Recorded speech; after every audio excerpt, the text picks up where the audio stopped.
Welcome back. ಇನ್ನು cotton ಪೇಟೆಯಲ್ಲಿ auto ಚಾಲಕರು ರೊಚ್ಚಿಗೆದ್ದಿದ್ದಾರೆ. ಏಕಾಏಕಿ 105 ರೂಪಾಯಿಗೆ ಹೆಚ್ಚಳ ಆಗಿರೋ ಹಿನ್ನೆಲೆ ಆಕ್ರೋಶ ಹೊರಹಾಕ್ತಿದ್ದಾರೆ.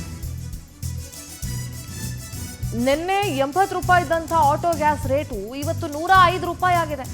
ಎಲ್ಲಿಂದ ತರಬೇಕ್ರಿ ಅವರು? ಹೇಗೆ ತರಕ್ ಸಾಧ್ಯ? ಯಾರಾದ್ರೂ ಇಮ್ಯಾಜಿನ್ ಮಾಡ್ಕೊಳಕ್ಕಾಗುತ್ತಾ ಅವ್ರ ಪರಿಸ್ಥಿತಿಯನ್ನ? ನಿನ್ನೆ 80 ರೂಪಾಯಿ ಇತ್ತು, ಇವತ್ತು ದಿಢೀರಂತ ಏರಿಕೆ ಆಗಿದೆ. ಮತ್ತೊಂದೆಡೆ ಗ್ಯಾಸ್ ಖಾಲಿ ಆಗಿದೆ, ಕ್ಯೂ ನಿಂತ್ಕೊಂಡಿದ್ದಾವೆ ಆಟೋಗಳು. ಇದರಿಂದ ಆಟೋ ಡ್ರೈವರ್ಗಳು ರೊಚ್ಚಿಗೆದ್ದು ಆಕ್ರೋಶ ವ್ಯಕ್ತಪಡಿಸ್ತಾ ಇದ್ದಾರೆ. ಕಾಟನ್ ಪೇಟೆಯ ಏಜಿಸ್ ಗ್ಯಾಸ್ ಬಂಕ್ ವಿರುದ್ಧ ಗರಂ ಆಗಿದ್ರು.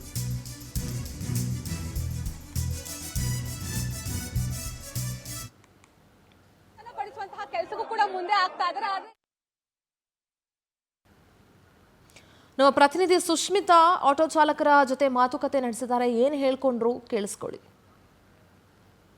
ಆಟೋ ಗ್ಯಾಸ್ ಬಂಕ್ಗಳಲ್ಲಿ ಸರಿಯಾಗಿ ಗ್ಯಾಸ್ ಅನ್ನ ಹಾಕ್ತಾ ಇಲ್ಲ, ಇದ್ರ ಜೊತೆಗೆ ದರವನ್ನು ಕೂಡ ಏರಿಕೆ ಮಾಡಿದ್ದಾರೆ ಅಂತ ಹೇಳಿ ಆಟೋ ಡ್ರೈವರ್ಗಳು ಆಕ್ರೋಶಕ್ಕೆ ಒಳಗಾಗಿರುವಂತದ್ದು. ಸದ್ಯ ನಾನು ಇವಾಗ ಕಾಟನ್ ಪೇಟೆಯಲ್ಲಿರುವಂತಹ ಎಜಿಎಸ್ ಆಟೋ ಗ್ಯಾಸ್ ಬಂಕ್ ಅಲ್ಲಿ ಇದ್ದೀನಿ.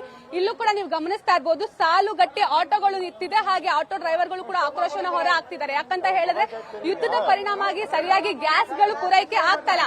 ಇದ್ರ ಜೊತೆಗೆ ಏನು ಅಂತ ಹೇಳಿದ್ರೆ ಇದನ್ನೇ ಬಂಡವಾಳ ಮಾಡ್ಕೊಂಡಂತಹ ಕೆಲವೊಂದಿಷ್ಟು ಆಟೋ ಗ್ಯಾಸ್ ಬಂಕ್ಗಳು ಹೆಚ್ಚಿನ ದರವನ್ನ ಪಡ್ಕೊಳ್ತಾ ಇದ್ದಾರೆ ಅಂತ ಹೇಳಿ ಆಕ್ರೋಶನ ಹೊರ ಹಾಕ್ತಾ ಇದ್ದಾರೆ. ನೀವು ನೋಡ್ತಾ ಇರ್ಬೋದು, ಆಟೋ ಗ್ಯಾಸ್ ಬಂಕ್ ಮುಂದೆ ಪ್ರೊಟೆಸ್ಟ್ ಕೂಡ ಮಾಡ್ತಾ ಇದ್ದಾರೆ. ಆಟೋ ಡ್ರೈವರ್ಗಳನ್ನು ಕೂಡ ನಾನು ಮಾತಾಡ್ತಾ ಹೋಗ್ತೀನಿ. ಏನ್ ಹೇಳ್ತೀರಾ ಸರ್? ಮೇಡಮ್, ನಿನ್ನೆ ಎಲ್ಲ 80 ರೂಪಾಯಿ ತಗೊಂಡಿದ್ದಾರೆ, ಇವತ್ತು ಆಟೋಮೆಟಿಕ್ ಆಗಿ 105 ರೂಪಾಯಿ ಮಾಡಿದ್ದಾರೆ. ಸಿಕ್ಕಾಬಿಡೆ ಸುಲಿಗೆ ಮಾಡ್ತಾ ಇದ್ದಾರೆ, ಎಲ್ಲರಿಗೂ ತೊಂದರೆ ಇದೆ. ಫೋನ್ ಪೇ ಮೊದಲು ಫೋನ್ ಪೇ ಬೇಕು ಅಂತ, ಫೋನ್ ಪೇ ಇಲ್ಲ ಅಂತ ಅಂದ್ರು, ಕ್ಯಾಶ್ ಕೊಡ್ತೀವಿ ಅಂದ್ರು, ಈಗ ಗ್ಯಾಸ್ ಆಗ್ತಾ ಇಲ್ಲ.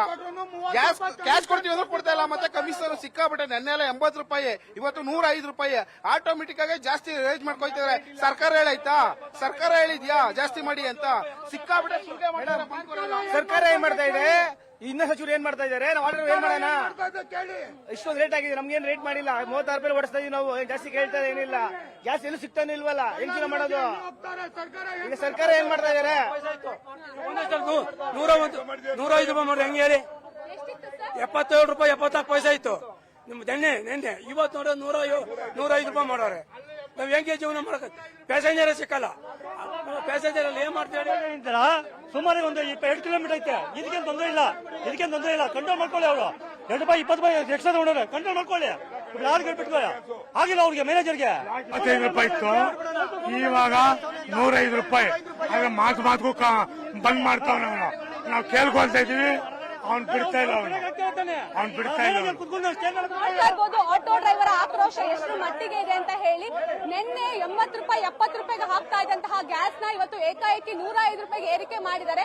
ಈ ರೀತಿಯಲ್ಲಿ ಆಯ್ತು ಅಂತ ಹೇಳಿದ್ರೆ ನಾವು ಯಾವ ರೀತಿಯಲ್ಲಿ ಆಟೋವನ್ನ ಓಡಿಸಬೇಕು? ಒಂದು ಕಡೆ ನಮ್ಮ ಆಟೋ ಮೀಟರ್ ದರ ಏನಿದೆ ಅದನ್ನು ಕೂಡ ಏರಿಕೆ ಮಾಡ್ತಾ ಇಲ್ಲ. ಹೀಗಾಗಿ ನಮಗೆ ಬಹಳಷ್ಟು ಕಷ್ಟ ಆಗ್ತಿದೆ ಅಂತ ಹೇಳಿ ನೀವು ನೋಡ್ತಾ ಇರ್ಬೋದು. ಸಂಪೂರ್ಣವಾಗಿ ಇಲ್ಲಿ ಸಾಕಷ್ಟು ಆಟೋ ಡ್ರೈವರ್ಗಳು ಆಕ್ರೋಶವನ್ನ ಹೊರ ಹಾಕ್ತಾ ಇದ್ದಾರೆ.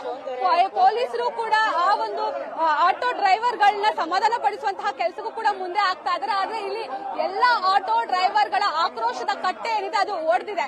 ಸೊ ಒಟ್ನಲ್ಲಿ ಈ ಒಂದು ಯುದ್ಧವನ್ನ ಒಂದ್ ರೀತಿಯಲ್ಲಿ ಕೆಲವೊಂದಿಷ್ಟು ಆಟೋ ಗ್ಯಾಸ್ ಏಜೆನ್ಸಿಗಳು ತಮ್ಮ ಬಂಡವಾಳಕ್ಕಾಗಿ ಬಳಸಿಕೊಂಡು ಸುಲಿಗೆಯನ್ನ ಮಾಡ್ತಾ ಇದ್ದಾರೆ ಅನ್ನುವಂತಹ ಆರೋಪಗಳು ಕೇಳಿ ಬರ್ತಾ ಇದೆ.